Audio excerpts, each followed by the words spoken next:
From Dane Fonte Memorial Field in Morristown, Dan Wilkins Broadcasting brings you coverage of the Olympic Conference National Division on this Wednesday afternoon. It's the Cherry Hill West Lions, the unbeaten Lions, and the Morristown Quakers. Hello, everybody. I'm Dan Wilkins, joined by David Cohen. It's actually a very pleasant day for baseball this afternoon. We had more Olympic Conference ball on Monday. We saw Kingsway top-rank Quakers Valley in non-conference play by a score of 4-3. But this afternoon, Cherry Hill West comes to town looking to win their 11th straight game to open up the year. Yeah, they're off to a hot start and one of the top teams in the state, let alone South Jersey there. And they're going with James Miller today, his first career start. I'll be interested to see how that goes against a talented Morristown lineup. Morristown started the season red hot. They've kind of hit a rough patch of late, but they're still red hot. And this division is still up for grabs between these top two teams. But Eustis does own that win over Morristown, which is going to set them back a little bit. But this is going to be a good one today here in South Jersey. Not only that, but Morristown is starting Ethan Slaughter, right-hander committed to Drew University. He's going to be getting some good reps in today. Both of these pitchers have sub-2 ERAs. Slaughter comes in with a 1.58, and Miller in his first career start does have 8 innings out of the bullpen for West with an ERA of 0.84. So it'll be interesting to see how these two lineups duke it out, but Morristown definitely had a very heavy senior class last year, but they didn't really get over the hump for many years in the last couple of seasons. They were 12-11 last year, struggled to get over that hump in Group 3. We saw them versus Seneca last season, so it's going to be intriguing to see how they handle without guys like Chase Kroberger, Zanichi Steve, James Tolbert, the rest of them. But 2025 with a very strong year, and Morristown is going to try to get back into the swing of things. But for Cherry Hill West, this is a year that a lot of people doubted them in the preseason. I certainly thought, I didn't know how they were going to roll with this kind of lineup, with this kind of dynamic, but they have been great. Isaiah Pierce-Gonzalez, who pitched on Monday, and Hayden Baker behind the plate, they've just been a dynamic 1-2 punch, and West has been just red hot to start the year. Yeah, both of these teams, Morristown and Cherry Hill West, were doubted to start the year, but in the early going of this season, they've kind of proved themselves, at least to me, and this is going to be a really good game between two talented programs that are well coached. Mike Appalucci mentioned pregame that they are young, and they got the phenom Nolan Carter, but Cherry Hill West has got their guys ready for this big game. It's going to be a fun one. Morristown taking the field now before the national anthem. They're doing it Yankee style. We'll be back in just a second with Cherry Hill West and Morristown in the Olympic National Division.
For Morristown High School, it's Dane Fonte Memorial Field.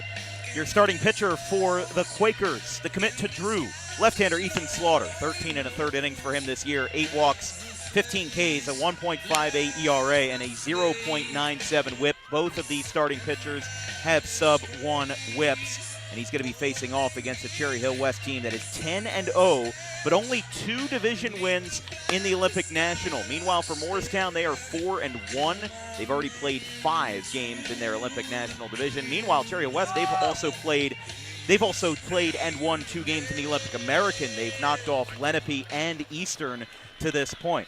Your lineup for West, led by 16th-year head coach Dan McMaster, is Braden Falcone at short, Vincent Olivo is the third baseman, Jeff Casano in center field, Hayden Baker behind the plate, Jason Aldino in left in the 5 slot, Derek Hughes at second base batting 6th, James Miller is your pitcher getting his first career start batting 7th, Jack Brown at first base batting 8th, and Gavin Heil is the right fielder in the 9 slot.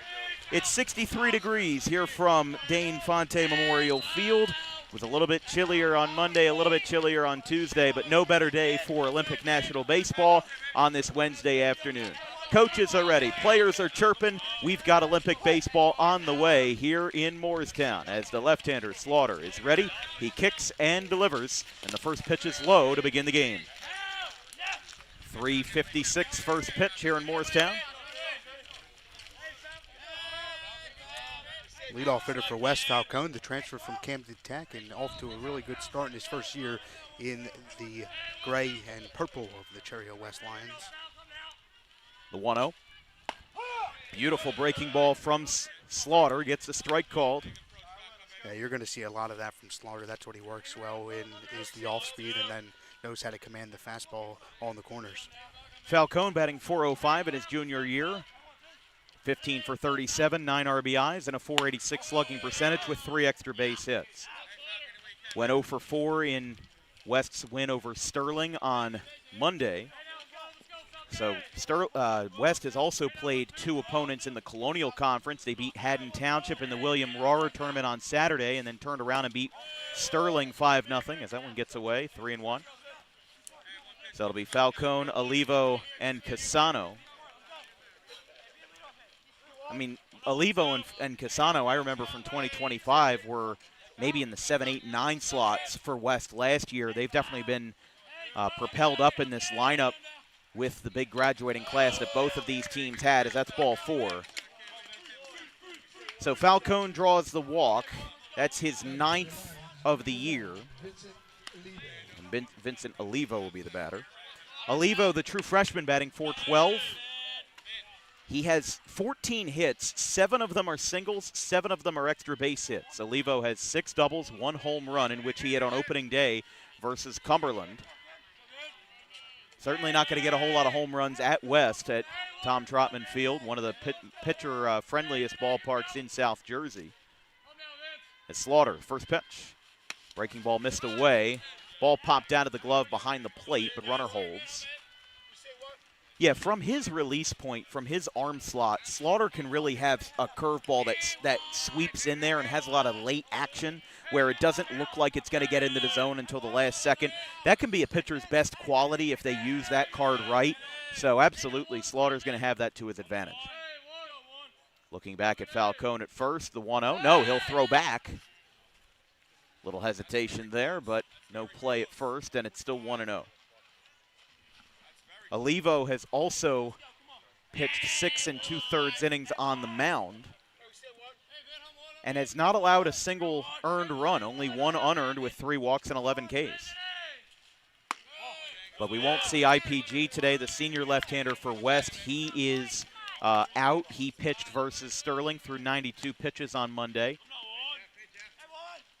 And James Miller, as we said, getting the start for Cherry Hill West. His first career start, has had 8 innings out of the bullpen. 2-0, misses in.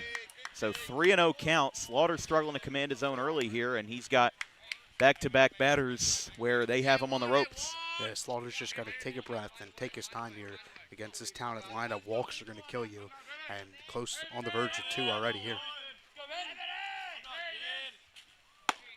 Strike called. Got one back that time.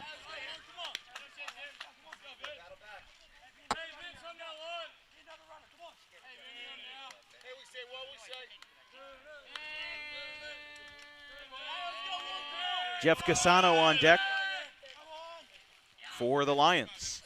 Looking to win their 11th straight. They were the 8th seed in last year's South Jersey Group 3 bracket.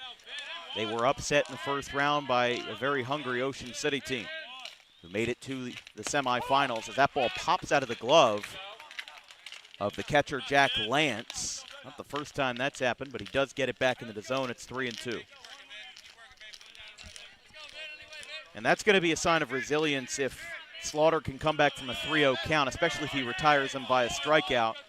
That'll be a big confidence boost for the left-hander Slaughter. Payoff, no, throw back to first. That is really, really close to a balk. I think that's what Dan McMaster was saying after the first one. He was saying from the dugout that it was really close. I mean, maybe a couple inches. But if he can command it well without drawing a balk, that's another sign of precision as it's ball 4. Back-to-back walks to Falcone and Olivo, and the batter is going to be Jeff Casano. Back-to-back walks, as you mentioned there, but also deep counts. That's good for West, even if they don't push a run across to this inning. So Jeff Casano, the center fielder, batting in the 3 spot for Cherry Hill West.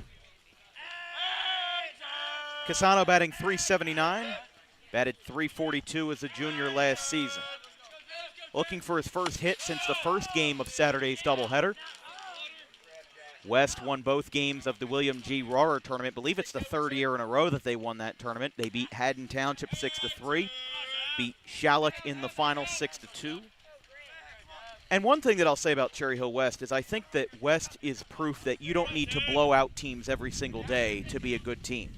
I mean, there are teams that many would consider to be several tiers above, like Cumberland, Absegami, Haddon Township, and Sterling, that they've only beaten by a couple of runs. They beat Cumberland 13-9. They beat Absegami 11-3. They beat Haddon Township 6-3, Shalleck 6-2, and Sterling 5-0. Here's the 1-1. That one got him right in the back foot. And that will load the bases. So 2 walks and a hit by pitch, and now the last man that you want up with the bases loaded, Hayden Baker, is your batter. Yeah, this is the worst situation Morristown could ask for. You haven't even got up the bat yet. The bases are loaded with nobody out. A good mound visit here from Appalucci. Just going back real quick on your West point, that win over Sterling the other day, 5-0. All 5 were scored in the 7th inning. Sterling held their ground against one of the top public schools in South Jersey. Yeah, so their coach is coming out to talk to them now. Hayden Baker, 2 homers on the year, batting .346. He's already drawn 11 walks in 26 at-bats. He's 9 for 26 with 13 RBI. Those 2 home runs came also on opening day versus Cumberland and also versus Camden Catholic, which is one of the 2 games that Cherry Hill West has won in the Olympic National. Yeah, Morristown's already played 5 Olympic National games. This is their 6th. For West, this is their 3rd. They beat Bishop Eustis 8-7 in a huge comeback win on April the 7th. Breaking ball at the letters, misses there. So a walk, another walk, and a hit by pitch. West has yet to put a ball in play. I don't even think they've made contact yet. I think it's all been extreme patience by Dan McMaster and the Lions. Another one missed. I also think this zone is looking a little tight tonight. But that one just missed at the letters. It's 2-0. Baker, in his career .287 hitter, only had 1 hit apiece in his freshman and sophomore years, had 16 as a junior. Foul tip, 2-1. Baker put a lot of power into that swing. I think that if he can connect with one, that could really draw some trouble.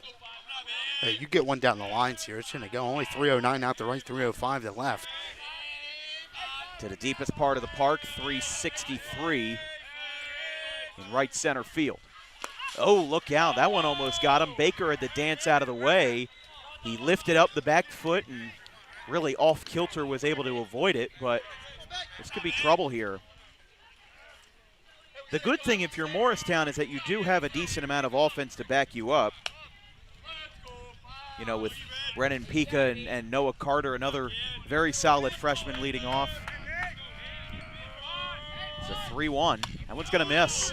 And before West can put a ball in play, they've walked in a run. 3 walks and a hit by pitch, and Ethan Slaughter's in trouble. It's 1-0. It just seems like he doesn't have the same control today. I don't know what it is, but he's got a good fastball. He's got a good curveball. We saw in that first at-bat, he had that breaking ball that started outside, found its way in, and it landed right around the belt area, and it was called a strike. It looked great, but yeah, Slaughter's got to command the fastball to work in the other stuff where that stuff's not going to fool Cherry Hill West. Yeah, that's your first priority, is commanding the fastball. You can worry about everything else later, even if that means you hit a rough patch, get a few balls in play, even if that means you give up a hit or two. The fact that you have command is your first sign of getting back to normal. Yeah, Morristown shouldn't have a lot of problems at the plate. They're batting .309 as a team.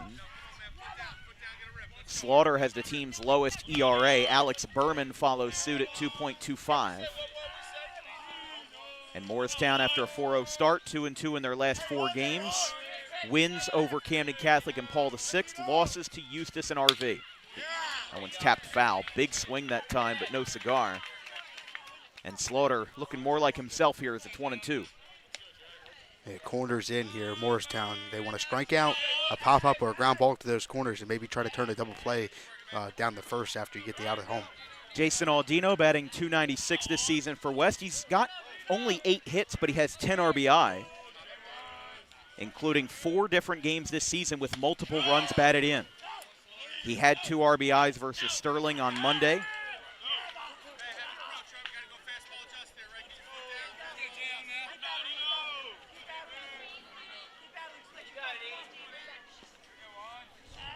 Two balls, 2 strikes to Audino.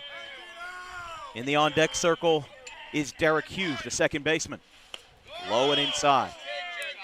If I'm Ethan Slaughter or if I'm his pitching coach, I'm going to tell him to use the curveball as little as possible here because his fastball now seems like it's mostly repaired, but I really wouldn't resort to that curveball unless you're in like an 0-2 or a 1-2 count because now you're setting up 3-2, bases loaded, nobody out. Could really set up a precarious situation.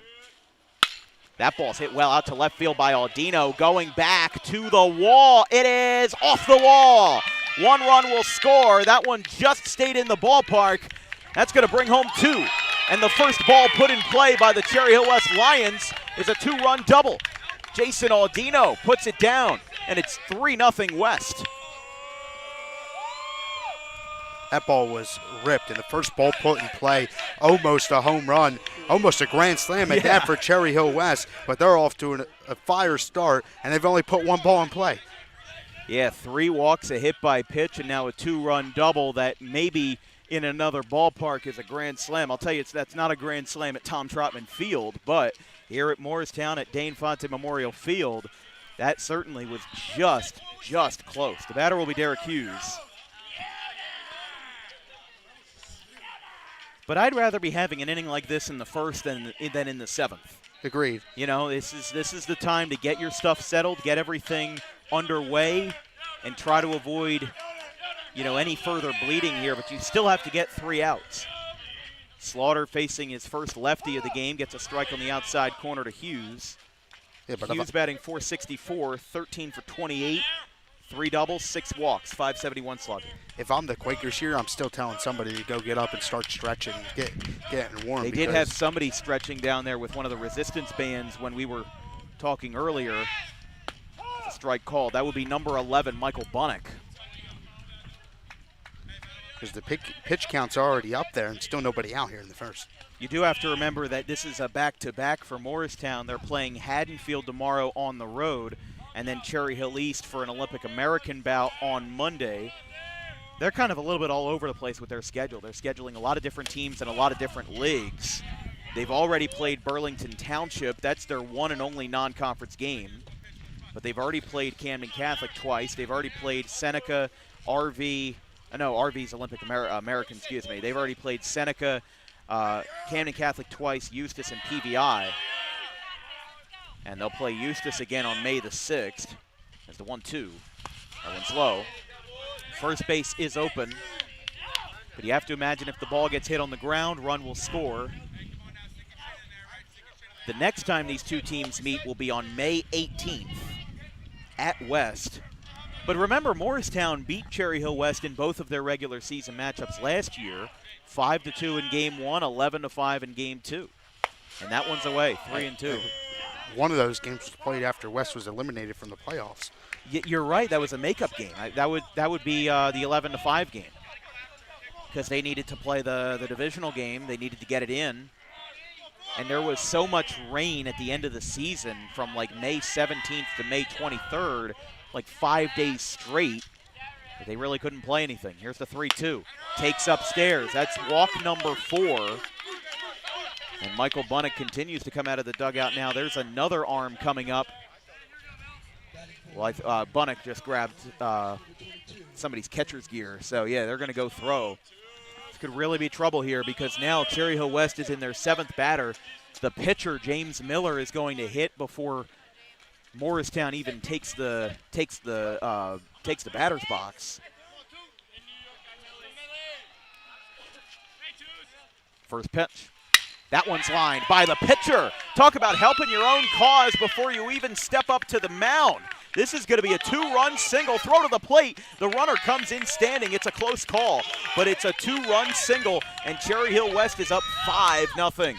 Yeah, they're taking advantage of the walks right now and that hit by pitch earlier, and they've only put 2 balls in play. They've scored 5 runs. Got to wonder if Morristown's going to be able to respond from this, and if they do, at what magnitude do they have it? They will have a runner at first for West. That's number 3, Derek Fleming. With nobody out, Jack Brown will be the batter.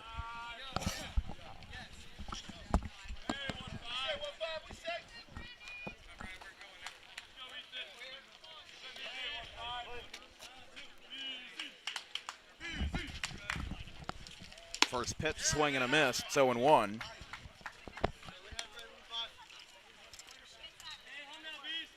So it will be Gavin Heil in the on-deck circle, but West, wow, 5 runs before the first out is recorded.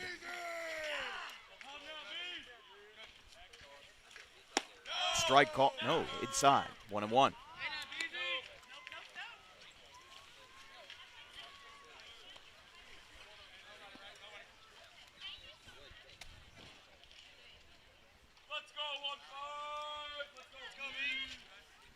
So 5-0 game before the first out of the game is recorded. Both runners go. The ball gets away from Lance, and both runners advance on the wild pitch.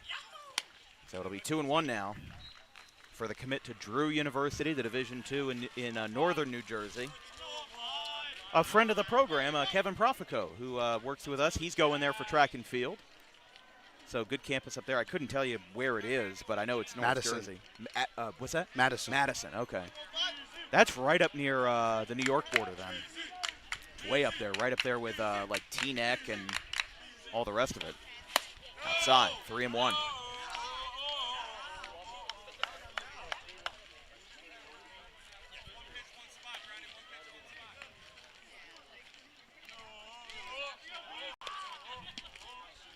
Yeah, they're speeding up Bunnick. I think that's the right decision at this point. Yeah, the left-hander warming up down the first base line where we are. The 3-1 is popped up out of play towards the creek. It'll be 3-2. I do like that they have the footbridges to get over the creek, you know. I was joking with Mike Appalucci before the game. I said this is the first ballpark I've ever seen to have a moat surrounding the field, but got one down the right field line. 3-2. Slaughter looking for the first out of the game, and this one's hit well. Left center field off the bat, and it's over the head. Could not get brought down by Cohen. 2 runs will score. Now the runner's going to stop at second. A 3rd run will score. Bases cleared. Game blown open. And that's going to make it 7-0 in favor of Cherry Hill West as Jack Brown drilled a double to left center field. So only 2 runs scored. My apologies. I must have picked somebody up on the way. But, yeah, that's Michael Bunnick warming up as Cherry Hill West has put down a touchdown and a PAT before we can before the first umpire's out call is made. It's Gavin Heil, the number 9 batter. Only 3 hits for West, as we keep mentioning, but all 3 have been hit hard and in the gaps.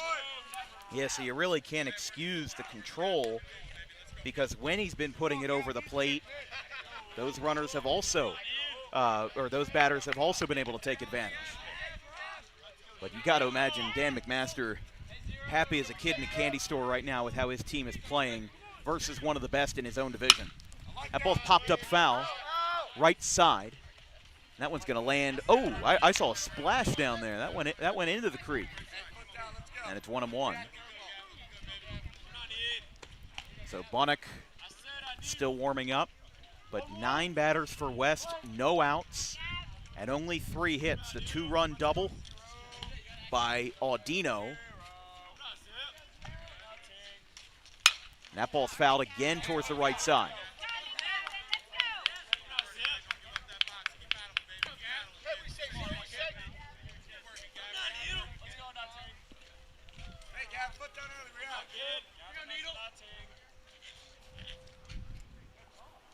So Gavin Heil, the 9 batter, with a 1-2 count. Slaughter looks back, delivers. Popped up, back over our heads, and out of play. Falcone in the on-deck circle. He walked in his first at-bat. We had a walk, a hit by pitch, bases loaded walk, the first 2-run double off the bat of Jason Audino. And another walk, another hit, and now another hit. Outside, 2-2.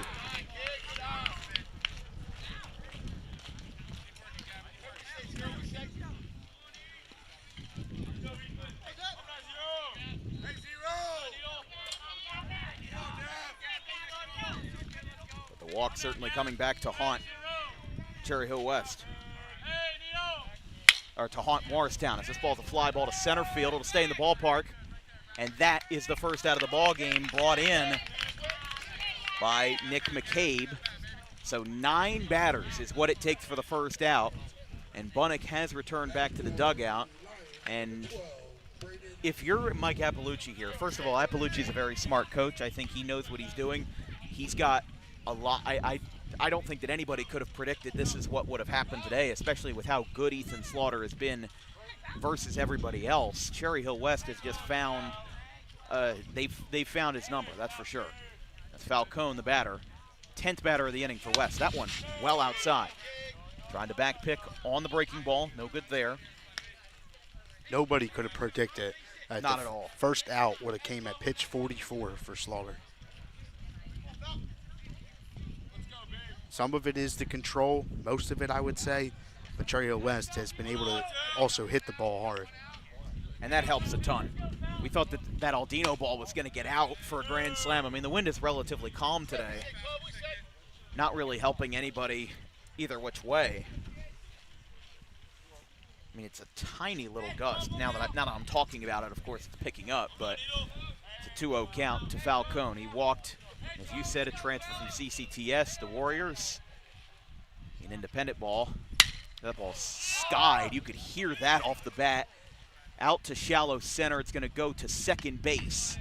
And it's taken in by Zach Button for out number 2. So the first 8 batters, they all got on, but the next 2 have both been retired, and we're going to go back to Vincent Olivo. First 3 for Morristown in the bottom of the first will be Brennan Pica, Noah Carter, and Joey Incalingo, excuse me. We'll have that full lineup when Morristown takes the bat in the bottom of the first inning. I wonder if James Miller has been stretching or throwing during this time because of how good his offense has been, because we've seen that where if your team gets ahead with a long inning, you really do have to stay loose to be prepared, because if he's not, what are the odds that Morristown has a great offensive showing in the first, and then we're going to be in for a slugfest from here on out.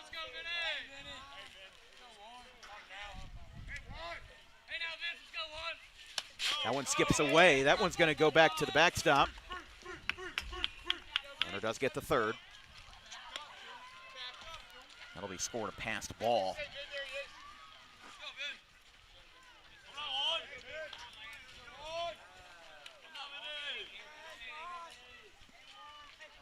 Batter number 11. But if there's any saving grace, it's that Cherry Hill West has gotten their last 2 batters retired. Fly ball to center and then a pop out to second. I mean, even that pop out to second base, you heard the crack of the bat. He hit it well. He just got under it. But a great venue here at Morristown. Good crowd on hand for Wednesday afternoon baseball. And solid weather as well. As we said, 63 degrees today. Beautiful. That's what we expect here from Slaughter. Just a great breaking ball. It's a sweeping action. It finds its way to slash into the zone middle, because that's the one thing where a middle pitch is acceptable, is if it doesn't look like it's going to end up there. Yeah, 2 balls, 2 strikes.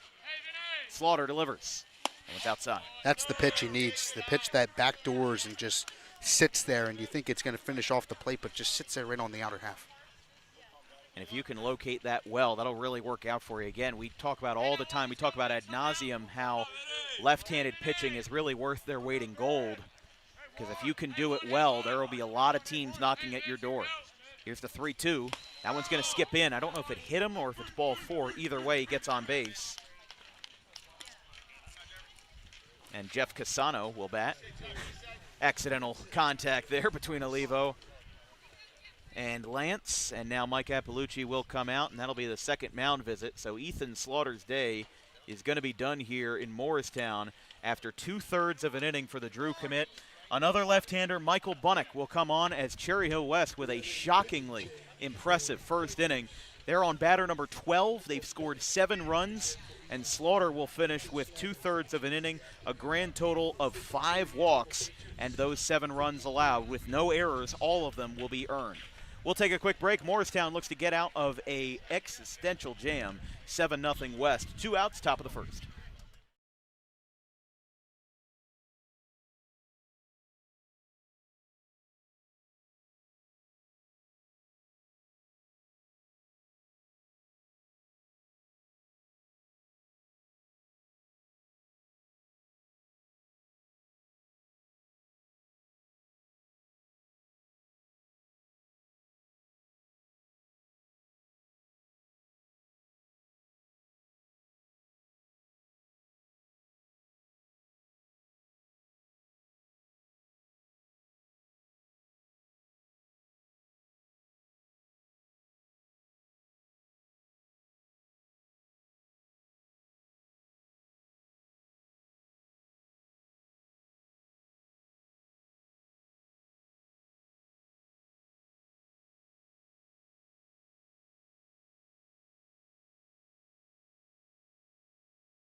Michael Bunnick, new pitcher for Morristown, 6.3 ERA in 3 1/3 innings. He's had experience in his sophomore, junior, and senior years.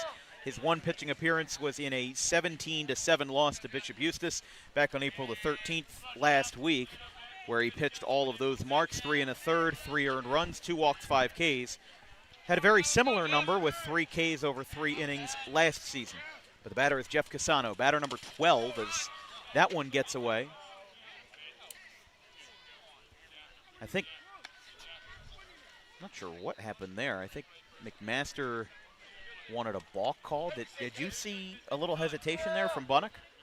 Not sure. I mean, maybe he didn't come set, or maybe it was a hesitation. Because McMaster's looking over at the second base umpire, and he's shaking his head. So I'm not sure what happened there. But runners on first. He also could have been looking at his runner on first and asked, why didn't you go? It could have been like that. Casano, fly ball, got under it to right field. Coming in is in Kalingo, and Morristown has stopped the bleeding, but they've still got quite a large wound to cover. The good thing is Morristown is a team batting over 300, and they're facing a West starter in his first career start. you really never know what can happen because in baseball, there's no clock. We go to the bottom of the first. Cherry Hill West 7, Morristown nothing.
James Miller, your starter for Cherry Hill West, coming into this game with a 0.84 ERA, 8 1/3 innings, 3 walks, 10 Ks.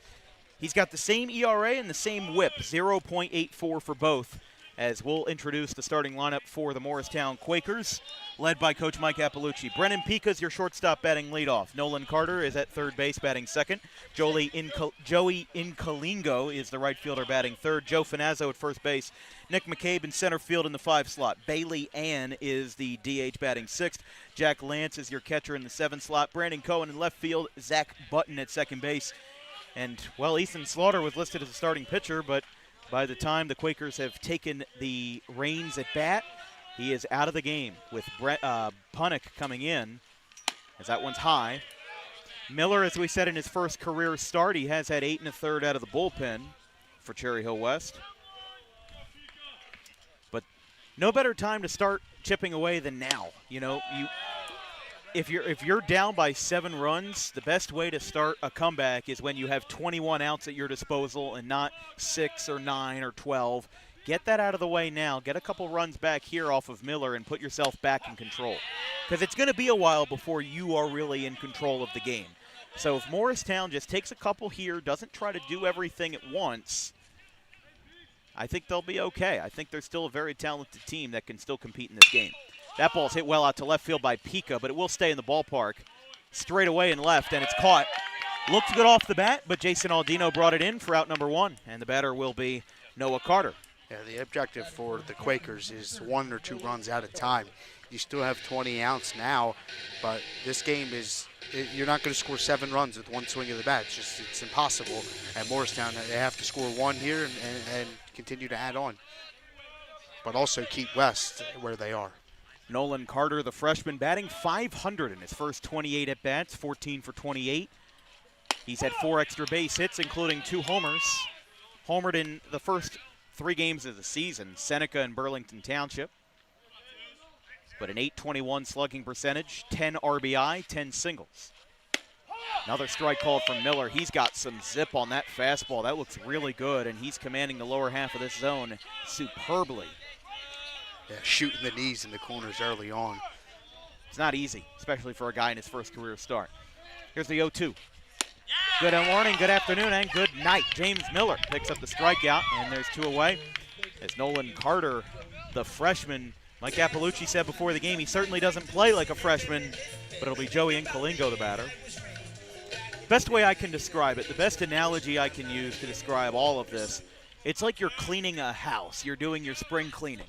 if you see that the bedroom's dirty and the kitchen's dirty and the living room's dirty, the bathroom's dirty, if you see that everything like that needs work, you're going to be discouraged if you try to attack it all at once.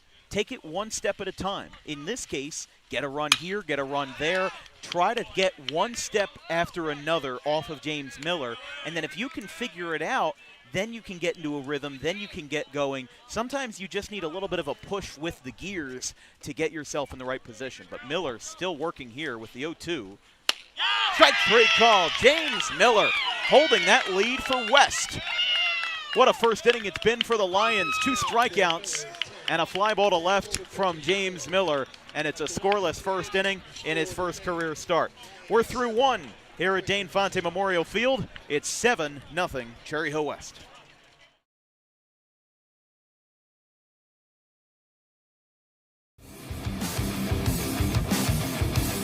Book Dog Pro Wrestling for your next event or outing for the greatest action that New Jersey Pro Wrestling has to offer. Any place, any time, any setting, Dog Pro Wrestling will bring the action to you, and you won't want to miss it for moments like this.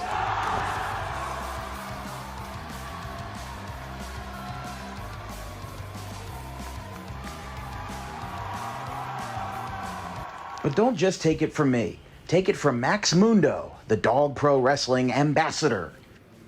This is Max Mundo with Dog Pro Wrestling. Are you a civic organization, sporting club looking to fundraise? Then look no further to Dog Pro Wrestling. We do grand openings, corporate events, and much more. And why not from some of the wrestling talent themselves? I'm Vinny the Fixer, and I'm the champion of Dog Professional Wrestling. If you want to book the best, come see us. We're the cream of the crop. We'll come to any fundraiser you can think of. Just name the place and we'll show up. This is the upstanding Dylan Mesh, and for the entirety of my professional wrestling career, dog wrestling has been a mainstay for where I like to wrestle. So you can believe me when I say that it is quality. And I'm upstanding. I'm the only opinion you need. Yeah! It's your boy Gabriel Hodder. Top of the second, Cherry Hill West leads 7-0. This broadcast is brought to you by the Dangerous Adrenaline Wrestling Gladiators, or Dog Pro Wrestling, New Jersey's premier pro wrestling organization with high-flying events throughout the Garden State. Their next event will be on Saturday, May the 2nd at Pinelands Regional High School in Little Egg Harbor. To support independent wrestling all throughout New Jersey, visit dawgprowrestling.com. There's a strike called from the left-hander, Michael Bunnick. To Hayden Baker, 4, 5, and 6 for Cherry Hill West is... Like we said, that crooked number in the first, they put up 12 batters across just 3 hits. But they definitely got the job done, and a quick first from James Miller did not help Morristown's eases there in the bottom half. As good thing is they'll bat 4, 5, and 6 with Finazzo, McCabe, and Ann, the DH. That's a 1-1. Whoa, look down, that one's foul. I don't know if that was as loud in your headset as it was in mine, but that hit the same pole that our field mic is attached to. So that went like, that shot right through my headset. But it's 1-2. Baker walked in a run in his first at bat. It was a walk. It was 2 walks, a hit by pitch, and a bases loaded walk. Audino had that 2-run double that nearly cleared the fence. And this one fouled back, hits the netting.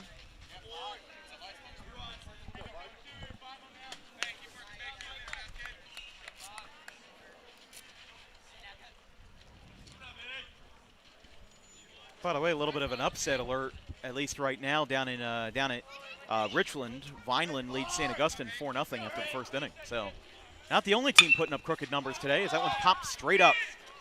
Over towards first base, Finazzo is there, and he dropped it.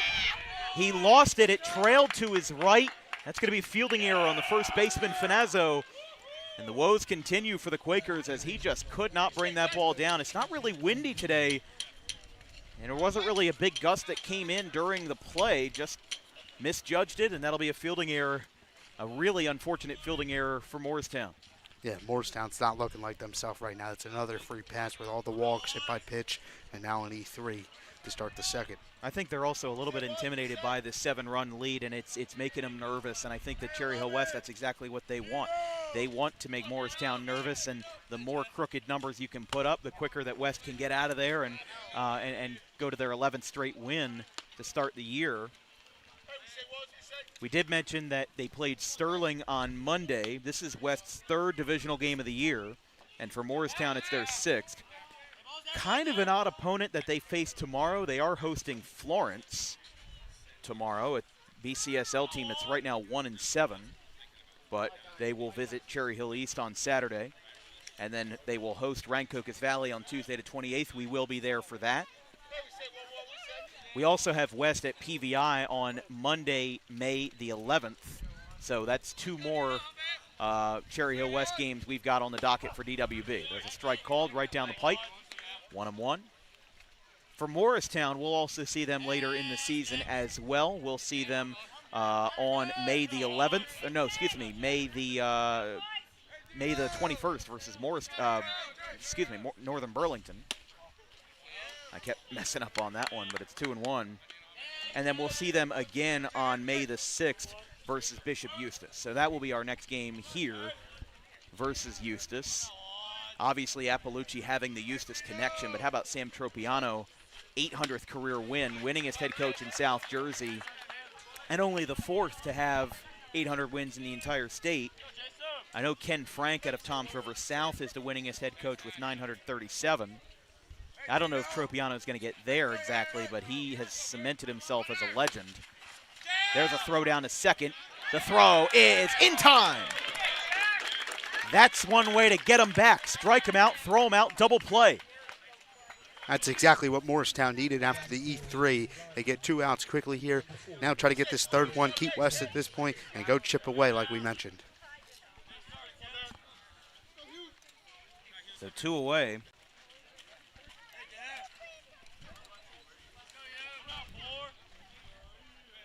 Batter will be Derek Hughes.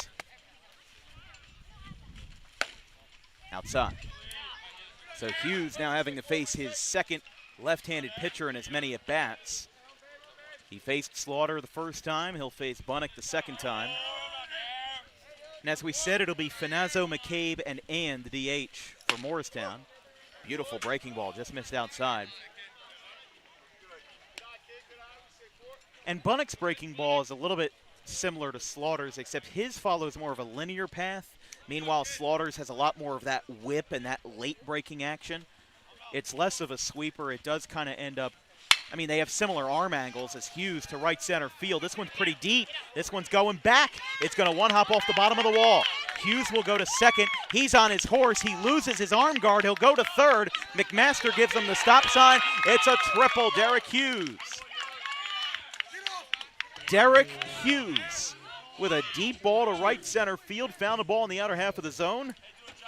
And he gives West a 3-bagger here with 2 outs in the 3rd. And just imagine if that strikeout, throwout double play didn't happen, that would have scored run number 8. So Morristown, they got a little bit lucky that time. Although I should say that there was a great throw from Jack Lance behind the plate to get out number 2. As they're going to try to settle in, settle down, and get out of the top of the 2nd inning unscathed. As the batter will be the pitcher, James Miller. Miller helped his own cause with a 2-run single in the 1st inning. Drove in runs number 4 and 5. Strike called.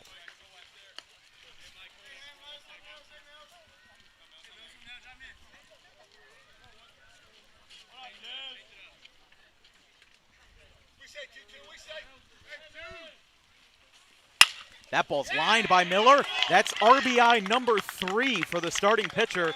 He laced that one back up the middle, and it's now 8-0 Cherry Hill West. That is his 9th RBI of the year, his 12th hit. And for the pitcher who's helping his own cause by batting .312, Cherry Hill West now gets their first run of the inning, RBI single. And the pitcher is now 2 for 2 as he scores Hughes. And the batter will be Jack Brown.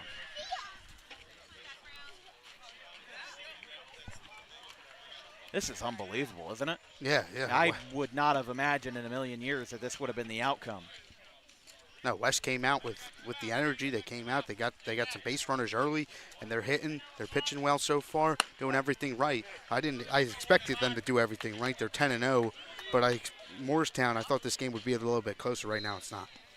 Yeah, I mean, if you ask me, I don't think I mentioned it in the open, but I kind of hinted at we could see a pitcher's duel because Slaughter and Miller's a little bit more unproven.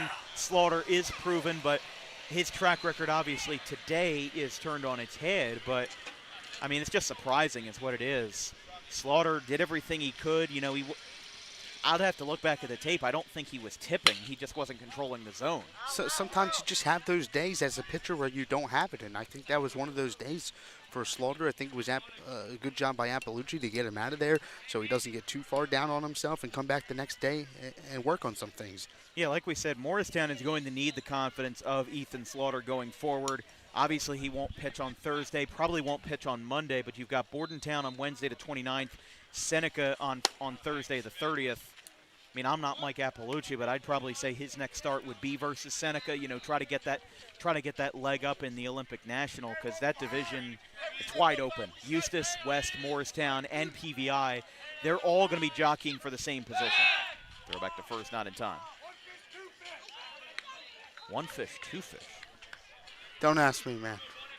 You played high school baseball. You know how these chants go. I don't think we ever said that. One fish, two fish. Somebody in that dugout's a literary figure. Enjoys the works of Dr. Seuss. There's a ground ball off the mound. It flattened itself. Throw to second is in time, and the inning is over. But an RBI single by James Miller extends the lead to 8. 21 pitches for Braden Bunnock as we go to the bottom of the second through 1.5. It's West 8, Morristown 0.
Joe Finazzo leads us off for Morristown in the bottom of the second inning.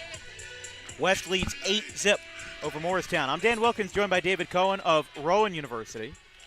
Home plate umpire is going out to the mound. You know what this is? What's the new rule, you get 2 player-to-player meetings each inning, and if you're by the mound, the umpires can hit you for this. I saw this a couple weeks ago. They just counted that as a player-to-player meeting. So they have one more.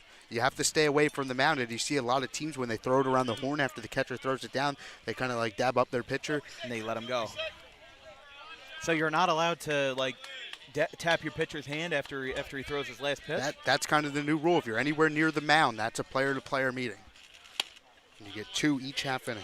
That is very interesting. I didn't know if they would enforce that with the fact that it's before a pitch was thrown, but I was not aware of that. That's good to know. Ball's fouled by Finazzo. It's a rule to speed up games. We saw umpires, I think that was a couple of years ago, where some of them started wearing buzzers on their backs where this speed up in between innings. I think it's a good rule, but that's not really player-to-player meeting. What's it take, 2 seconds? Yeah. I don't know. But they charged him for it, so the 1-1 is a ball outside. Finazzo, McCabe, and Ann for Morristown in the bottom of the second inning. I would classify player-to-player. You have an infielder go in, you have a catcher go out to talk to Right. him. I think that's... I also think with a strike called there, it's 2-2. I would contest. I mean, again, it's not the umpire's fault. It's the rule itself that I think should be applied differently. as the 2-2 from Miller. That ball's laced left center field. This could split the gap. Going back to the wall. It is off the bottom of the wall. Ball staying in the ballpark. Stopping at second, it's Finazzo, and it's a leadoff double. Morristown with their first base runner and their first hit. Now you got to manufacture him in. Exactly. Find a way to get him home. Because one run isn't nothing. But Finazzo, it's at least the second or third time we've seen a ball go out that way, and we thought it would have a chance, but ball's just not getting that carry this afternoon as the left-hander McCabe will be the batter. That's really a great way to get a run home. If you have a lefty, try to drive it, pull side, get it in the right field, and try to draw a throw, or at least try to get him home with the ball being deep enough. Here's the first pitch.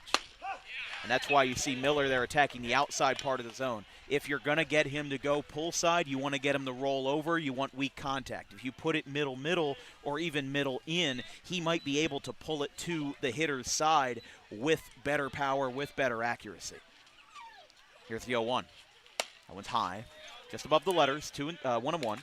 But, yeah, what I would say is that I don't think it's the umpire's fault. I think the application of the rule should be that rule, that application starts, the enforcement starts once a pitch is thrown. Because once you're in between innings, I don't really think that there should be regulations on who stands where and who has to do what. Because once a pitch is thrown, I don't really I see that as more of a mound visit instead of, instead of just guys talking around, because they still want to talk to their pitcher. They still want to, they may not be discussing strategy, but they just probably tell them light them up, do what you need to do, get outs, just general words of encouragement. There's a 1-2 from Miller. McCabe, left field. This one could drop. It will be caught. Almost overran out there by Audino, but he'll bring it in for out number 1. So here's Bailey on the batter. Solid piece of hitting, went the other way. Maybe the only time where I'd say that, dare I say that he could have used a little bit less head-to-head contact right there, because if he bloops that one a little bit more, ball could have gotten down for a base hit. But on takes a strike.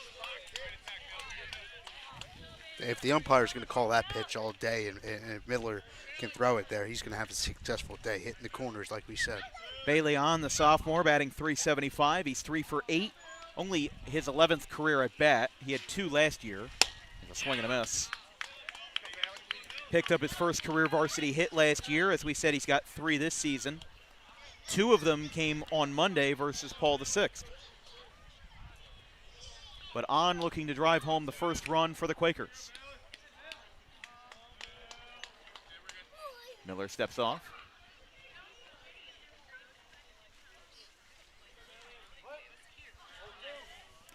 On, and then Lance, the catcher for Morristown, has a swing and a miss. There's nothing like a good fastball where you can hear the crack of the glove. And that's strikeout number 3 for James Miller. And the batter will be Lance.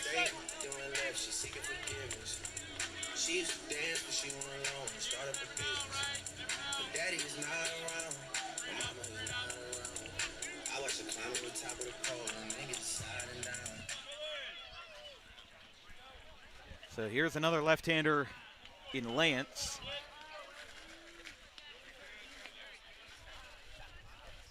First pitch from Miller, fastball low. Jack Lance, the junior, batting .217 this year, 5 for 23, 2 extra base hits, 5 RBI. Also got a hit on Monday versus Paul VI. Appalucci was talking to us about that game. Was scoreless through the first 4 innings. Morristown scored 2 in the 5th, 4 in the 6th, and 1 in the 7th. This one will sky out to center field. That's going to drop for a base hit. Stop sign at third base with 2 outs. Ooh. Hindsight is 20/20, but I wouldn't have minded seeing the green light there. That throw came in a little bit slow.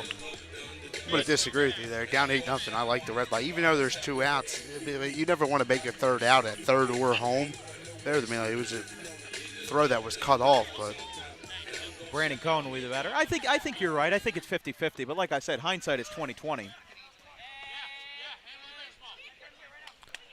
Because we could have said if he sent him and he was thrown out, we could have said a number of things about how that play was drawn up. But that's the job of the third base coach, is to try to make the right decision, try to make, you know, the best thing for his players. And if it means that you're held off the board here, then I can't really argue that. Strike call. Outside corner, 1-1. Again, I think Miller and Bunnick are now starting to realize that that outside half of the plate is really going to be their bread and butter. Don't put umpires giving it to them. They know that the pitcher is kind of on, that, you know, if they're going to be able to locate that, that's going to work out great for Miller and Bunnick, or whoever replaces Bunnick later down the line for Morristown. But it's 2-1 to Cohen, the center fielder.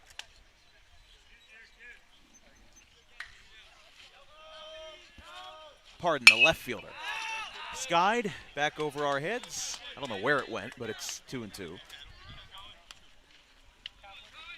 In the on-deck circle is Zach Button, the number 9 hitter for Morristown. Cohen, another sophomore, 250 average, 6 for 24, 2 doubles, 5 walks early in his sophomore campaign. Here's the 2-2. Ground ball, softly hit to third. Picked up at the glove, throw to first is in time, and that will end the inning. Cherry Hill West now leads 8-0 after the RBI single by James Miller. We'll go to the top of the third with the score holding 8-0 West.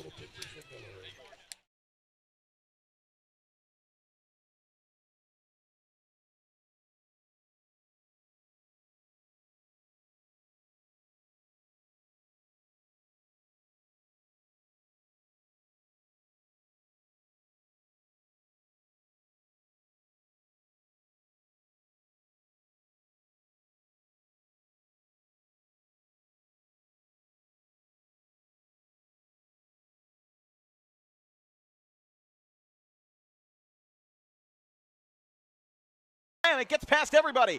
Graham will go back to position with no goal scored. They'll count down the time out loud here. Out to the left. One final shot, and it gets through.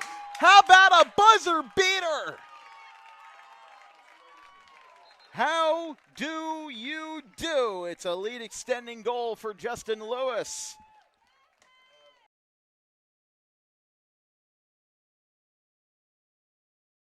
Doubleheader reached first on an error in the first at bat of game 2. This one's lined into center field. Slider going over. He dives. Did he make the catch? Yes, he did. Ryan Slider makes the catch. Not on a slide, but instead on a dive. 2 away.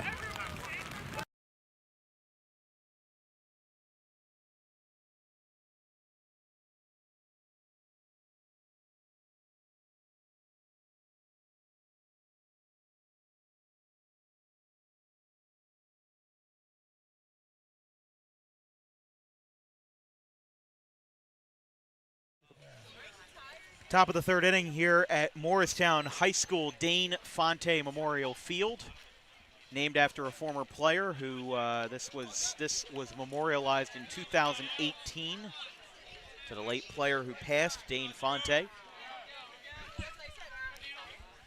As Bunnick will face Gavin Heil, Braden Falcone, and Vincent Olivo.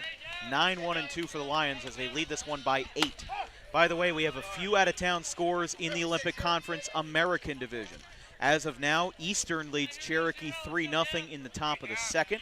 And our good friend Kevin Minnick is over at Shawnee. In Medford, the Renegades lead the Red Devils 2-0 in the second inning. So a lot of reporters covering the local Olympic Conference ball.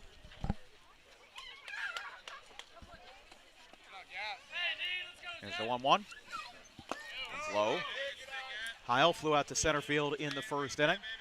Was the first out. I mean, it's kind of weird how it happened. They pulled Slaughter from the game, and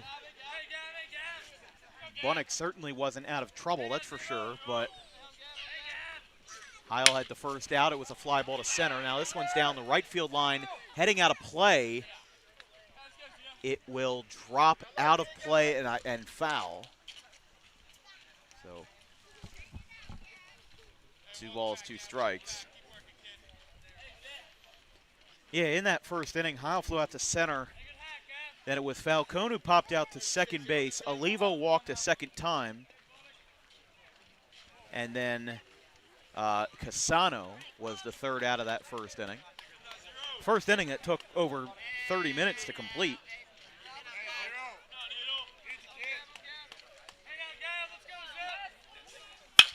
This ball skied out towards center field. That's a base hit. 9-hitter getting the job done.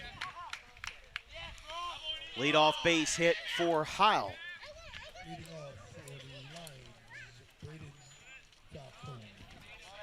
I mean, I wonder what the game plan is here if Cherry Hill West would be on track for a 5-inning mercy. I mean, obviously Morristown has still a lot of baseball to play, but West is just continuing to hit these guys pound for pound. I feel like we're going back to late March, early April this season where we had a lot of blowout games. As this one gets away, the Lance to pick it up.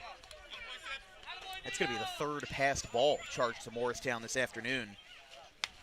But only one error in the field. That was a pop-up to first base that was dropped by Finazzo in the second inning. Yeah, we mentioned for Morristown, all those seniors, they lost Tolbert, Nikichi, Steve, and Kroberger. But another guy they lost was their catcher, Milligan, who graduated. He was very good behind the plate, and you might be seeing that why there's so many more passed balls. Jammed to first base. Picked up by Finazzo. Foot race to the bag. He'll take it. And that's out number one. So a 3 unassisted ground out. Got really jammed off the handle that time. And Falcone records the first out of the third. So it'll be Olivo, the freshman. For the rest of this week on DWB, we'll be back at my alma mater tomorrow for Colonial Conference Baseball between Sterling and Audubon. Audubon suffered a tough loss yesterday to Collingswood. First pitch will be at 3:45 p.m. for the two, not division leaders as of now, but two competitors in opposite divisions. On Friday, we'll be down in Franklinville in Gloucester County for a tri-county non-division matchup between GCIT and Delsey. Here's a ground ball to short. That'll bring home the run on an RBI ground out. So Olivo gets his first RBI, and it's 9-0, Cherry Hill West. So 7 runs in the first, now 1 apiece in the second and third, as it'll be Casano, the right fielder. Saturday, weather permitting, we'll be at the Joe Lang tournament in Pittman at Alcyon Park. The 4 teams competing in that are Gateway, Pittman, Cinnaminson, and Highland. Gateway and Pittman will play their game on Friday night at 6 o'clock. We will not be there. We'll be at Alcyon Park for Cinnaminson Highland in the first round game at 11 a.m. and then the championship game to be held around 1:30 between the winner of Gateway Pittman and the winner of Cinnaminson Highland. Highland is the newcomer to the tournament, replacing GCIT. GCIT lost both games. They lost 1-0 to Cinnaminson last year, and then a surprise, they lost 11-1 to Gateway. Probably the biggest win for the Gators that year. It's 1-2. 1 ball, 2 strikes. Top of the third inning. Cherry Hill West already with a run home on a ground out by Vincent Olivo, the freshman. But how about this? Two teams with 2 true freshmen batting second in order. Pops out of the glove. It is strike 3. He'll tag out the batter, and Casano is retired to end the inning. Bunnock with a relatively quick third, but he does allow a run. We go to the bottom of the third. Morristown will have to start chipping away very soon. It's 9-0. Lions over the Quakers.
9-0, bottom of the third. Cherry Hill West up.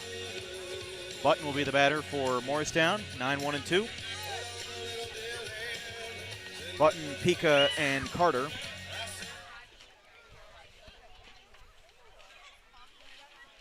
Haven't heard that song in a while. That one's low. It's a good song.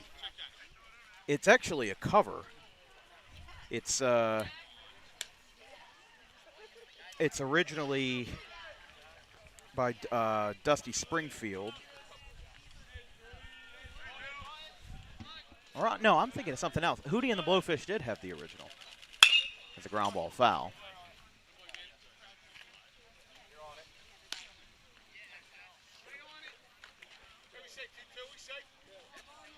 Okay, what I had wrong is that a different song from that album from Hootie and the Blowfish was a cover called I Go Blind, written by 5440 in 1986. Post Malone covered that song, and I thought it was interesting. Apparently it was for the Pokemon movie. I didn't know you're a big music guy like that. Really? Well, I mean, like with the throwback stuff, but Oh. you're talking about Pokemon over here or something.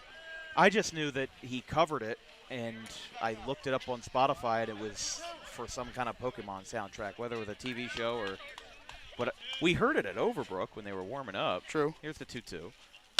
Strike three called. Strikeout number 4 for James Miller. Overbrook had the loudest speakers I think I've ever We were heard, also yeah. sitting right next to them. I think you remember the Open where they accidentally started playing the national anthem, and it like almost blew out my headset.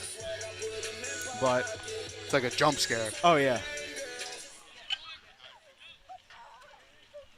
No, I'm definitely a big music guy. I'm one of those guys that I put every single song that I like into one playlist.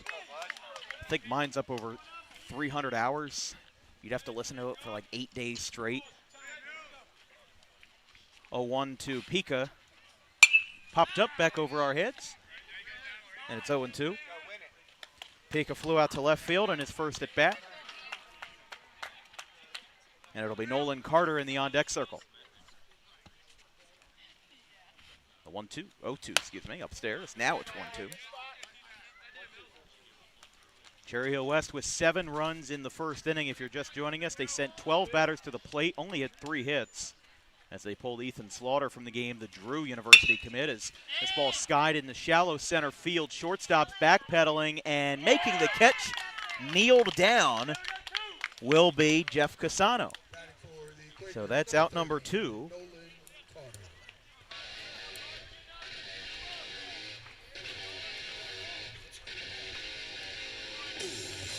So Carter will be the batter. You got to wonder here, West only needs 1 run to go up by 10. I would be very surprised if we get out of here in 5 innings today. One's up and away.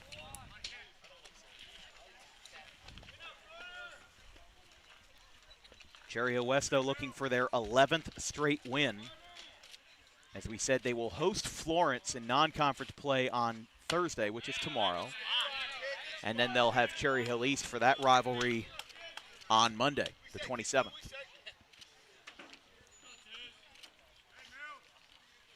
feel like Morristown's just a little bit stunned right now. They're not getting a lot of sound out of their dugout. When you go down 7 to the first inning and you haven't even batted yet, it's kind of hard to come back from that. Even with all those outs remaining, as we mentioned, it puts you down. It puts the energy down. They came out with energy, but when you go down early like that, it's hard.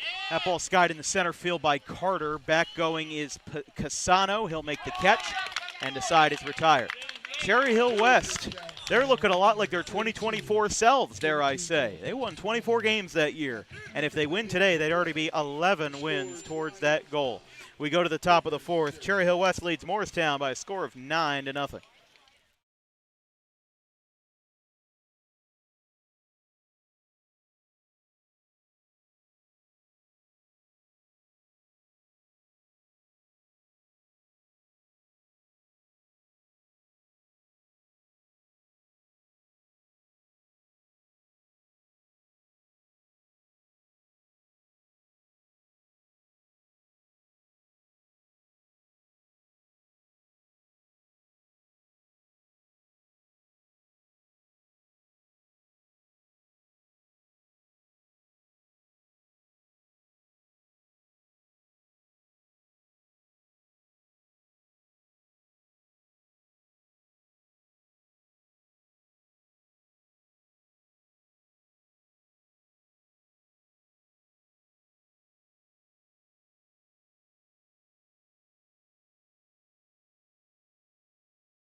Top of the fourth inning here from Dane Fonte Memorial Field. Was talking to Mike Appalucci before the game, complimenting how good of a venue this is. First of all, infield looks pretty solid for the fact that we weren't sure if we were going to play today. You know, we had a backup just in case. We would have gone to Cumberland Timber Creek if not, but we were talking with Appalucci, and he told us around 1:30, he said game is on. So glad we were able to make it today. Like we said, we'll be back here at Morristown on May the 6th versus Bishop Eustis, as the 1-0 is a swing and miss. 1 ball, 1 strike. 4, 5, and 6 for the Lions. Baker, Audino, and Hughes. The 1-1. That one is low. 2 balls, 1 strike. Most broadcasts on Dan Wilkins Broadcasting, we do not get paid. We do this for not only the love of the game, but for promoting athletes in South Jersey, along with advancing the careers of many of our assistants in sports broadcasting, myself included. As the 2-1 is going to be skied out of play, and it'll be 2-2. Oh, that one, a splashdown, 2-2. But no, what I was going to say is that Dan Wilkins Broadcasting does have a Venmo if you'd like to contribute at DW Broadcasting. No spaces, no hyphens. Again, it is not required, but incredibly appreciated to keep these broadcasts free and on the air for years to come in South Jersey. That one's away, 3-2. I mean, to make a point out of something for us advancing our careers, both David and I and a lot of our assistants are in college or high school. David is a sophomore at Rowan University in their sports communications major. I'm a second year at Rowan College of South Jersey in Gloucester County, that is, also studying radio, TV, film. So whatever you can is incredibly appreciated, and even if you can't, we appreciate your viewership on Dan Wilkins Broadcasting nonetheless. The batter will be Audino, after the walk to Baker. That's the second time that he's walked today. He's reached base all 3 times. Reached on an error by the first baseman in the second inning. Audino hit that 2-run double to left field, and now he'll show bunt. He'll pull back. I don't mind that idea of trying to get the runner over. I think right now you're not worried about putting up too much on the board because it's a commodity and a luxury as it is to be up 10-0 versus a team as good as Morristown. You know, I think some teams would be grateful to be leading by at least 1 or 2 runs against Morristown, but West has taken it to another level as a ground ball to third on the bunt. Throw to first is in time. It's a successful 5-3 sacrifice for out number 1. It moves Baker to second base. Yeah, the objective for West right now is to push that 10th run across and get 6 more outs and get out of here quickly and win a game. But yeah, to be up 9 against Morristown is something, but this is impressive from the Lions. Incredibly impressive indeed. As the batter will now be Derek Hughes, the left-hander, and the second baseman.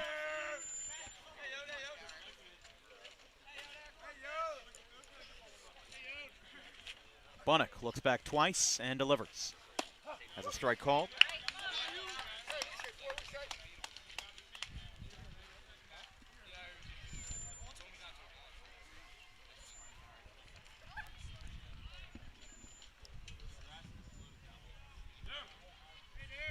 Here's the 0-1. Oh, that was rough, foul back.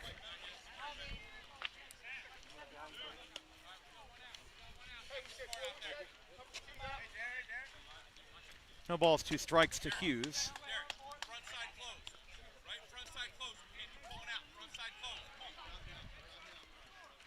That's one thing I'll give McMaster credit for as we hear him. He continues to coach on no matter what. Cheer on his guys. Tell them what they're doing right, what they're doing wrong.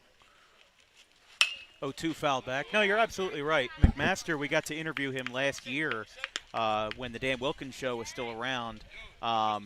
He played at, first of all, he went to Pittman High School, played at William and Mary in the late 90s.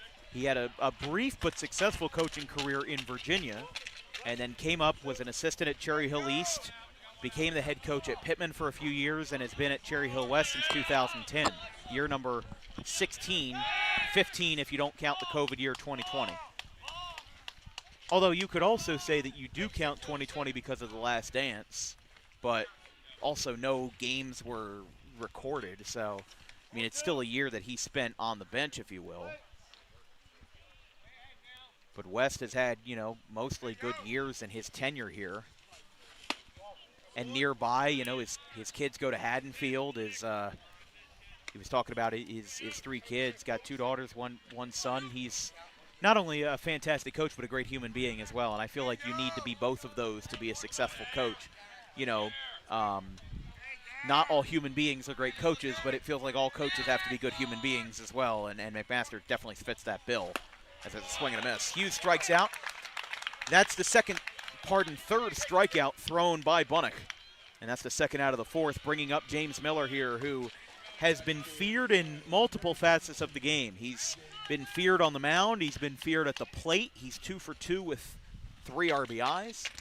2-run single in the first, RBI single in the second. So without Miller's RBIs, it would only be 6-0 West, which, again, is not nothing. Throw back to second. A little bit of an awkward slide, but he gets in there.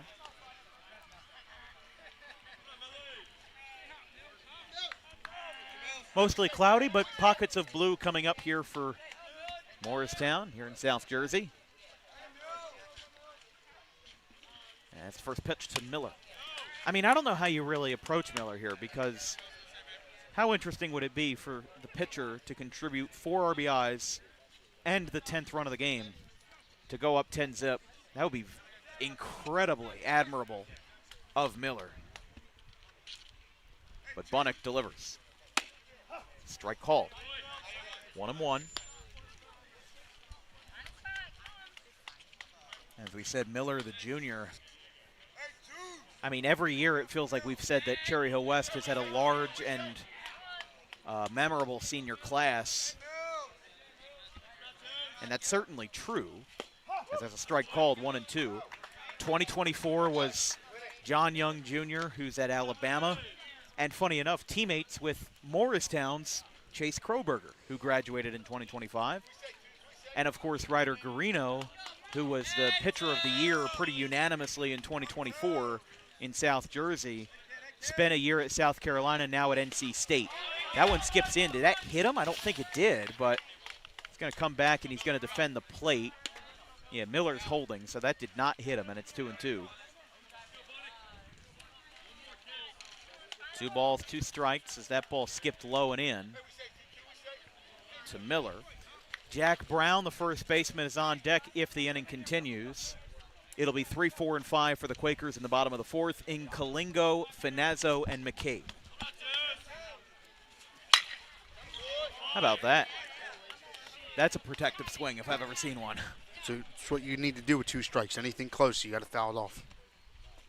Yeah, that one was on the borderline of not being close, but the fact that he was able to make contact and make very solid contact at that, even though it was a foul ball. Again, this kid's hitting over 300 at the plate. He's got a sub-1 ERA on the mound, and surely that's going to go down today if he keeps the shutout. He'll get a ground ball, glove side, picked up in time, and the inning is over. So for the first time today, Cherry Hill West will not cross home plate, as we'll go to the bottom of the 4th inning here at Dane Fonte Memorial Field. West 9, Morristown 0.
Welcome back from Morristown High School. This broadcast is brought to you by Harper Driving School. Over 90% of students who take their New Jersey State driving test with Harper pass on their first attempt.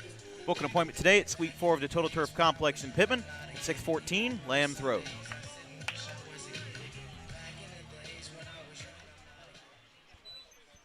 Three, 4, and 5 for Morristown as they're going to try to crack the scoreboard here in the bottom of the fourth. Incolingo leads us off, followed by Finazzo, the first baseman, and McCabe. First pitch was away.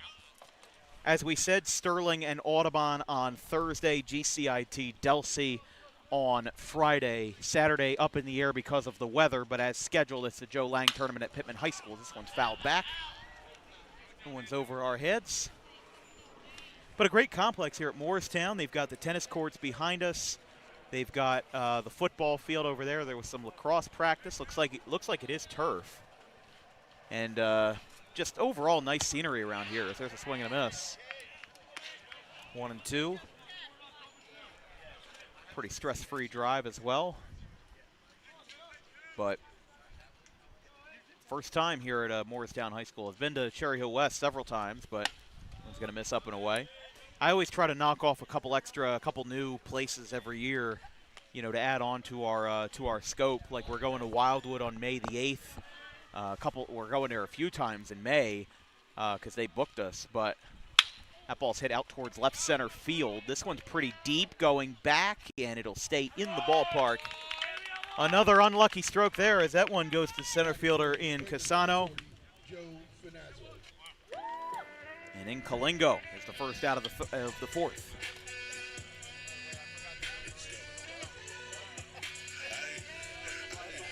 Finazzo doubled, stranded on third in the second inning. Had that leadoff shot down the right center field gap.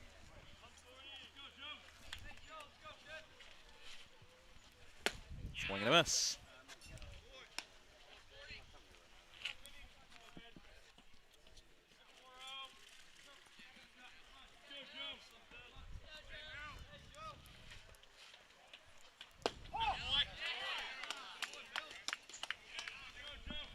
Oh and 2.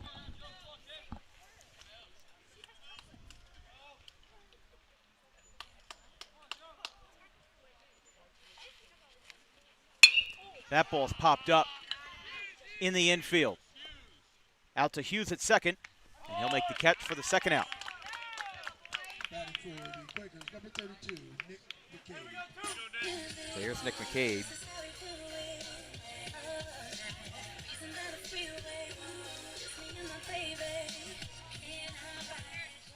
McCabe, the sophomore, batting .222, 6 for 27. Has 16 career hits. They'll say that he went 0-1. See that little hop step in the box there. He tried to give himself a better position at the front of the box. Really hard to see the white lines, the chalk lines of the box.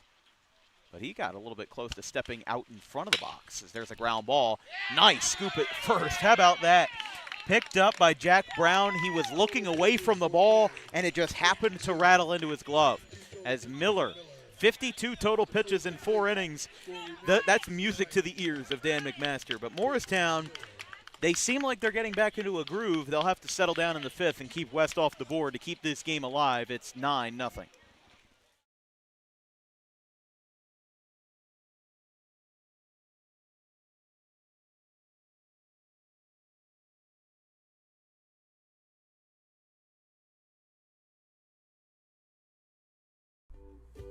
In life, the road ahead is full of possibilities, but to navigate it safely, you need the right skills. Harper Driving School is the premier driving school serving Gloucester, Salem, and Camden counties. With experienced instructors, many of whom are teachers in local schools, we are dedicated to your success and will help you master the road with confidence. With an over 95% success rate of students passing their road test on their first try, you know your student will be in good hands while embarking on a huge step of their young adult lives, all while avoiding the lines at the DMV and getting insurance discounts. We chose Harper, and so should you.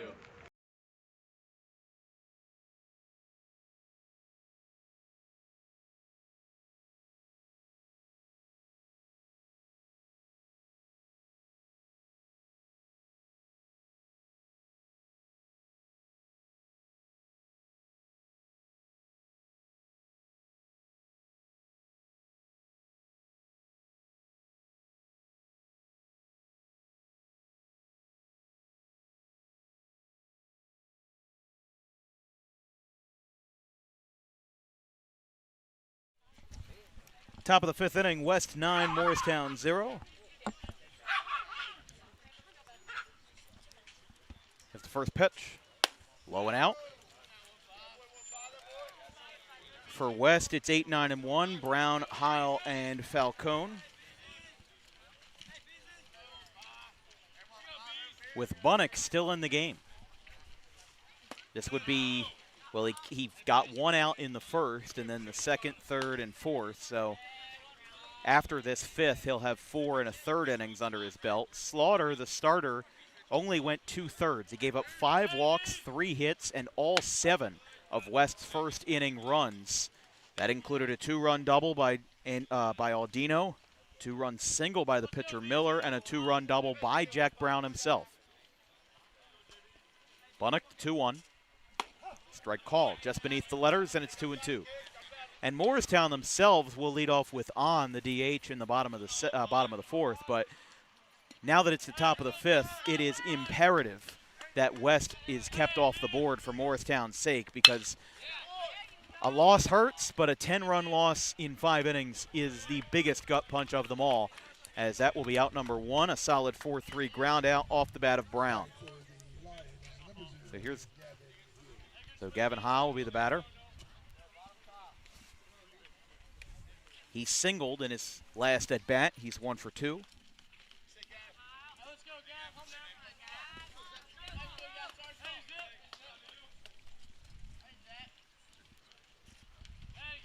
First pitch, swing and a miss, faltered at that one.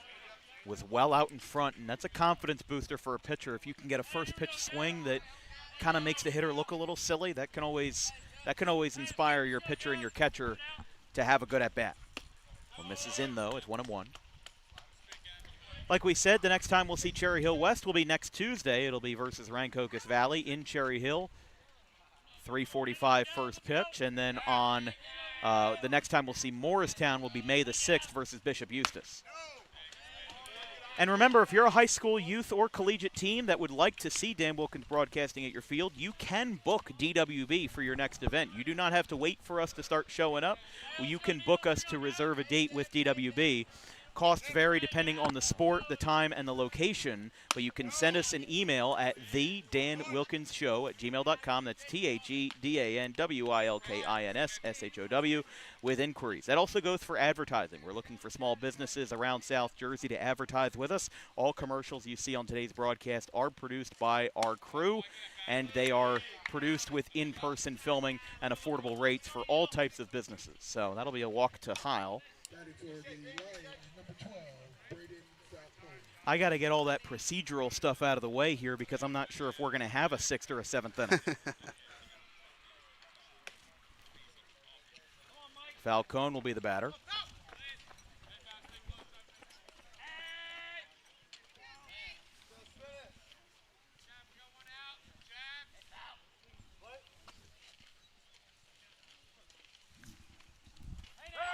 Throw back to first, not in time.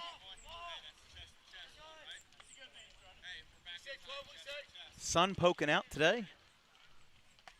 We had a little bit of rain this morning.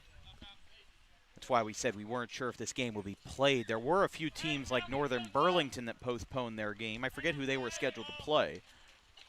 There's a ground ball foul. But it seems like the majority of teams are playing.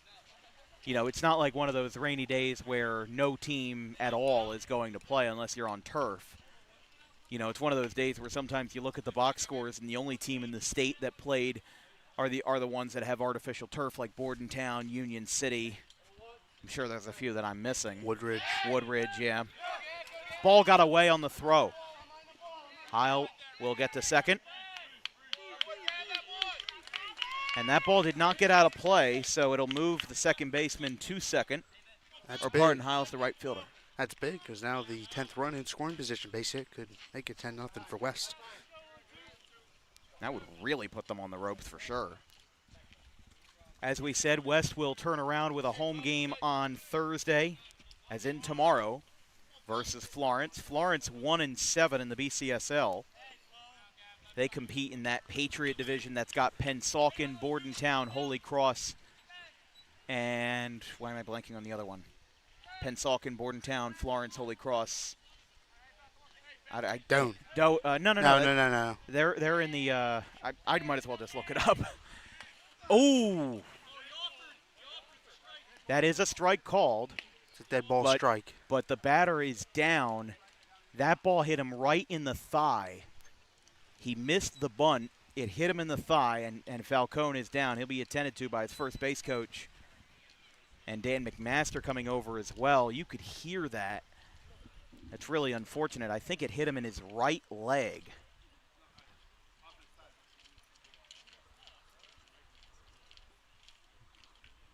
But the umpire made the right call. He did offer. That was a strike 3, or was it 0-2? Should have been 0-2. Okay, never mind then. Falcone.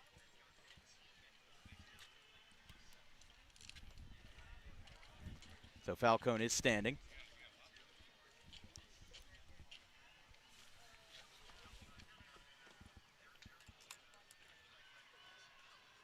The umpire meeting with him. Haven't seen Morristown's athletic trainer, but umpire's asking if he's ready to go. It looks like he's gonna stay in this game, which is great, but so that was strike 2. I'm sorry, I thought that was strike 3 for a second. I was a little bit ahead of the curve, but McMaster talking with him, giving it a little bit extra time. Home plate umpire dusting off home plate. But Falcone, again, just thinking about it again, he goes to offer. I don't think he was expecting a breaking ball on 0-1. I think from what Bunnock was throwing, he was expecting either a fastball or an off-speed, something that wasn't going to curve in. So when you drop down that bunt, especially when you're trying to drag a bunt, you're really kind of at the mercy of the pitcher. Because when you drop down, first of all, when you drop down a bunt as a right-hander, your front half of your body is exposed towards the mound. You're not going to get hit in the side. When you're going to get hit when you're showing bunt, you're going to get hit straight on. And there's a swing and a miss. Falcone goes down on strikes. That's strikeout number 4 for Bunnock, and that's the second out of the inning. So Olivo, the freshman, will be the batter. But that's one of the worst pains that you can have in baseball because, again, when that bat is there, when you're first of all, when you're squaring up to bunt, sometimes your foot is also going to go out there. So you're really facing the pitcher head on. And that's not easy, especially when you get hit like that. As a ground ball, third base side, hugs the line. It'll be a throw on the run. Did he get pulled off? Yes. He got pulled off the bag. Runner is safe. That was a tough play for Nolan Carter, excuse me. And that's going to put runners on the corners here for Cassano. I would lean to marking that an infield single. I think I'm going to score an infield single as well. Especially with the speed there. A tough play for Carter to even get a throw off. He did. And a good job by Fianzo to come off the base and keep that run from scoring. So Cassano in his fourth at bat, or his fourth plate appearance, had a hit by pitch in the first. That loaded the bases, and that, again, really kick-started West's rally in the first. The first pitch is outside, just missed. He batted twice in the first, hit by pitch and a fly out to right, and then a strikeout looking in the third. So he, all told, is 0 for 2.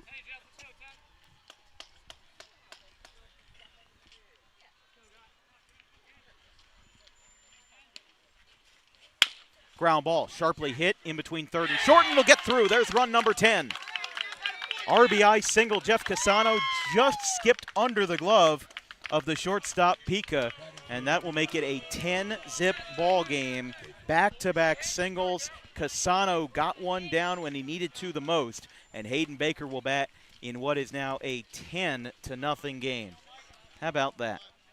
Yeah, this is impressive for Cherry Hill West. Like we said, nobody could predicted this. They came out with fire. They took advantage of the walks and the hit by pitches and that E3 earlier, and they put up 10. 7 of them came in the first inning, and Miller has been phenomenal on the mound. Miller absolutely has to be the player of the game if West wins here. I mean, he's got 3 RBIs. He's 2 for 3.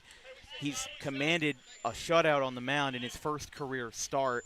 I mean, obviously, it's not his first career appearance. We're not talking like Tucker Cryer from Williamstown where you get that performance in your first appearance. This was just his first start, so there's levels to it. But still to go out there versus a very tough opponent in Morristown and put up this performance, it's incredible. And there's a reason why I'm going to have Cherry Hill West very high on my list next week.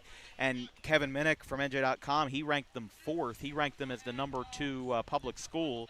He had GC 1, St. Augustine 2, Northern Burlington 3, and Cherry Hill West 4. And I'd like to see those two teams face off, Northern Burlington and West, a battle for the publics, because they're both Group 3, but Northern Burlington geographically competes in the central bracket, which is a shame. But at the same time, I get it. There's more teams that are geographically in South Jersey you have to worry about. Northern Burlington's only a couple miles from Trenton, so I can see why they get put in that. That's going to be a hit by pitch. Yeah, could you imagine a pitching matchup in that Northern Burlington West game? We could get it in a Diamond Classic final. That's very true. It would be for West, I would assume Falcone or IPG, and then for Northern Burlington, Gilligo or Downey. Right. A matchup between IPG and Gilligo, that would be cinematic. Honestly, dare I say you could put James Miller out there and he would do good. I know I'm just judging him off of one start, but Morristown is in the mix for this Olympic National Division. As this ball is hit out toward left center field, this could split the gap. It is up. It is caught in left field. Nice play on the run by Brandon Cohen, and the inning is over. But with West leaving the bases loaded, they're now in mercy rule territory. They lead this ball game 10-0, and they will need 3 outs to get out of here with a quick bus ride in time for dinner. It's 10-0 Lions going to the bottom of the 5th inning.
Bottom of the 5th inning, this broadcast is brought to you by the South Jersey chapter of the National Adult Baseball Association. The spring season is well underway, but you can register starting in late May for the summer season, for the summer and fall season. As that ball's hit out to left field, down the line, it is foul. First batter is on the DH. It'll be on Lance and Cohen, 6, 7, and 8. So Morristown has a lot of left-handers at their disposal because now a third one is warming up in the bullpen. One's high. McCabe. So that is McCabe, okay. So lefty guy, lefty at the plate, lefty on the hill. 1 ball, 1 strike. Morristown needs a run to stay in this game, which I would have never thought that this would be the case, that we could be dealing with a 5-inning mercy rule. But alas, there you go. But James Miller looking to command a shutout and give Cherry Hill West their 11th straight win of the year. This ball skied out towards shallow right field. Hughes going over, diving, and making the catch. We didn't get a good angle on that, but it's Gavin Heil, the right fielder. He made that catch trailing into foul grounds. Unbelievable. Hustled all the way over there, dove at the last second, he was held shifted, on. Yeah. Heck of a play. For Cherry Hill West, out of their 11 games they've played so far, this is the 5th that they have scored 10 or more runs. They scored 13 versus Cumberland, 11 versus Absegami. One's outside. Yeah, I thought going into this game we were getting a pitcher's duel once we got the 100%. lineups. But West just came out. They took advantage of what the Quakers gave them. 7 runs in the first inning for West, 1 apiece in the second, third, and fifth. Strike called, 1-1.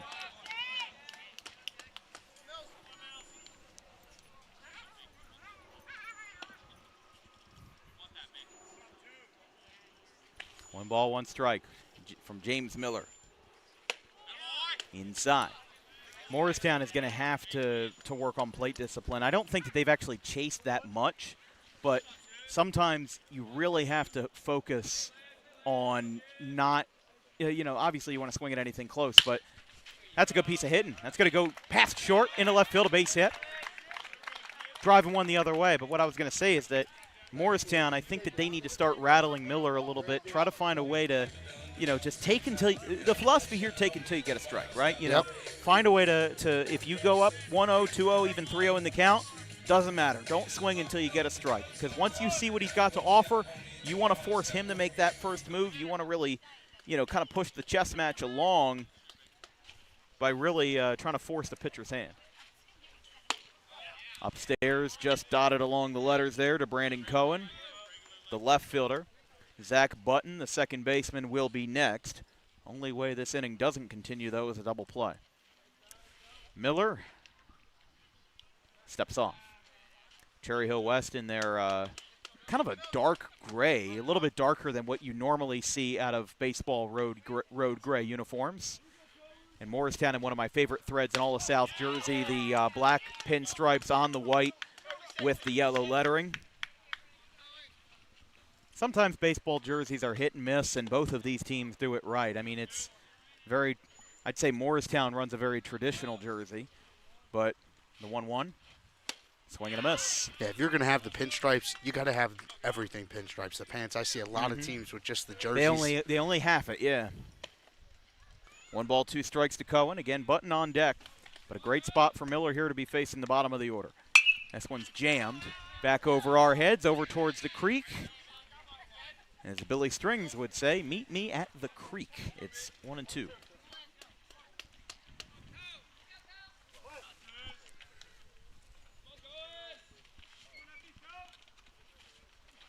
Swing and a miss. He got him. Strikeout number 5 for James Miller, and Morristown is down to their final out after this game very well could have been done, or this game we didn't really start on time. We started at 3:56, but got a chance to be done in this game in just about an hour, 40 minutes. 2 outs, bottom of the 5th inning, 10-0 West. Looking for win number 11. Morristown will look to pivot. They'll go to 6-3 with a loss, but they just need 1 run to stay into this game.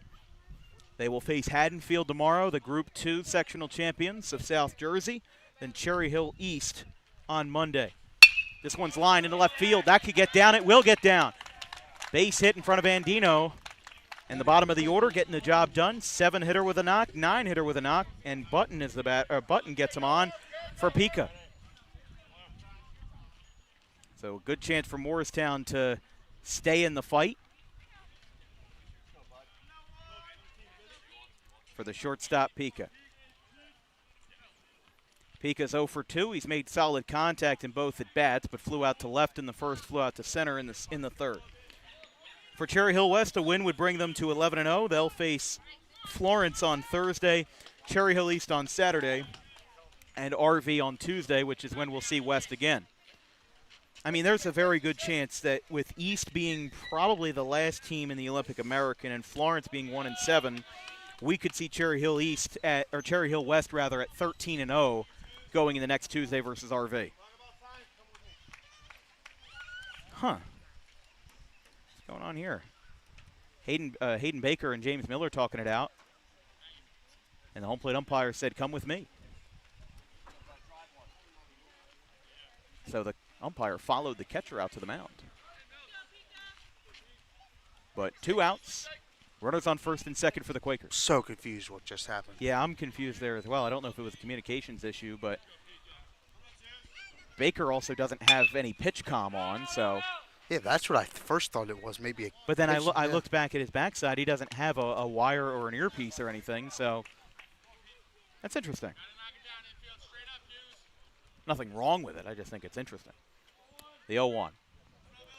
Miller, batter steps out. But Lance and Button with base hits to try to keep this game alive. Morristown only needs 1 run to send us to the 6th inning, at the very least. The 0-1. Strike called, 0-2. So if West gets the mercy rule, it would be their 3rd game of the year to do so. They did it versus CCTS and versus Camden Catholic on back-to-back games. And that was all a week or 2 weeks ago. Miller looking for the complete game shutout. Not going to get it there, 1-2. I mean, even if Morristown scores 3 runs in this inning, I think James Miller is still the player of the game. I mean, he, two-way guy, batting .300 at the plate, 2 for 3 with 3 RBIs. Really set West's first inning rally in motion. He's going to get a chance to lead the West to their 11th straight win to open up the year, as that one's away. 2-2. West last year was 16-12.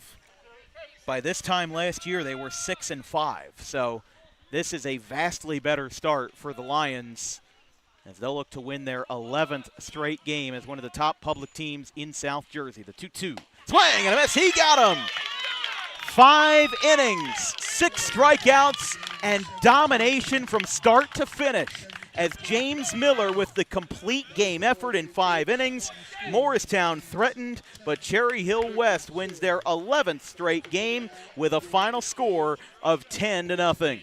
A 7-run first propelled the Lions to victory, and James Miller, your player of the game, 6 strikeouts, only 4 hits allowed, and he was, one word, dominant. Not just at the plate, but on the mound as well. We saw 3 RBIs from him at the dish. He single-handedly let Cherry Hill West get this shutout. His defense did a good job, but he put enough balls out of play that he really was able to be one of the best pitching performances we've seen so far this year. Oh, 100%. First career start, and he was fabulous on the mound. Commanded the fastball well, worked in the off-speed a little bit there with the slider-curve combo, and hit as well, like you mentioned. Did it on both sides of the ball. But Cherry Hill West, they came out. I did not expect this game to be over in 5 innings by any means, but West came out and took advantage of what Morristown gave them. Morristown is still a good team in my book. They just did not have it today, and some of those days you get it. Slaughter could not find the zone in the first inning there, but when West hit the ball, they hit the ball hard, and they played an all-around good game. Yeah, I mean, we saw a lot of mercy rules in the beginning of the season, and it was one of those days where, it felt like when you're looking at the game on paper, you thought that both teams could have been competitive, but I don't even think Morristown wasn't competitive. I just think that Cherry Hill West got off to a hot start so early that they took the wind out of the sails of the Quakers before they could even take the first at bat of the game. So however you want to slice it, this is big for the Olympic National. I think that leaves Cherry Hill West in a very good position here going into the last week of April. They still have to play PVI again. They still have to play Bishop Eustis again. Honestly, both of these teams still have to play PVI and Eustis again. And also, these two teams have to play each other again, which is on May the 18th. That game could be very different when they go to Tom Trotman Field. Who knows who the starters are going to be for that day? I can't look into the future, but what I can tell you is that Cherry Hill West is solidifying themselves as one of the more surprising contenders this year because, like I said, they had a big graduating class in 2025. You had guys like Grant Fournier who came last year. You had John Young Jr. and Ryder Garino from 2 years ago. Now you're seeing a revolution, if you will, here with Cherry Hill West. They're picking up where they left off. They have a strong core. They're really able to put themselves in a strong position, and I think this is just the beginning here for Dan McMaster and the Lions. I would agree, man. This is a lot better start than last year, as you mentioned. They started 6-5 in their first, undefeated this season with some quality wins, including today. But this season in division is far from over. These teams have a lot more way to go, and it'd be interesting to see what happens in the Diamond Classic with West if they can pick up more quality wins there. But today they were definitely the better team, and they already beat Eustis once, so if they get them again, they control their own destiny in this division. I'm really impressed with the Lions, but I still think Morristown can bounce back from this and continue to be the team we know from earlier in this season. Well, obviously, April 13th feels like it was eons ago, but in the last Diamond Classic poll that was published on the 13th, Morristown was one spot ahead of Cherry Hill West at 9th, and West was 10th. I can tell you right now, top 3 was Catholic, Augustin, and Northern Burlington. 4, 5, and 6 was Eastern, Eustis, and Clearview. 7, 8, 9, and 10 was Vineland, Kingsway, Morristown, and Cherry Hill West. Vineland's lost a couple tough games. Clearview's lost a couple tough games. I can tell you right now, I think Cherry Hill West can solidify themselves as a top 5 team in the Diamond Classic with this win today, and they should be very proud of themselves. Like we said, James Miller, your player of the game, he did everything. 5 innings, shutout on the mound, no walks, just 4 hits allowed. Those were the only 4 base runners he allowed. No errors in the field. 6 strikeouts across those 5 innings. Not to mention at the plate, he had 2 hits, 2 for 3, both singles, but 3 RBIs in the 10-0 victory. That'll be all for us tonight on Dan Wilkins Broadcasting. From our entire crew, our social media coordinator, Haley Mejia, our graphics crew, Caleb Lane, Carson Rosso, and Fisher Giannotti. My color commentator, David Cohen of Rowan University. I'm Dan Wilkins. We'll see you tomorrow back from my alma mater as Sterling will visit Audubon. The final score in 10 innings, Cherry Hill West 10, Morristown 0. We'll see you tomorrow. Have a good one.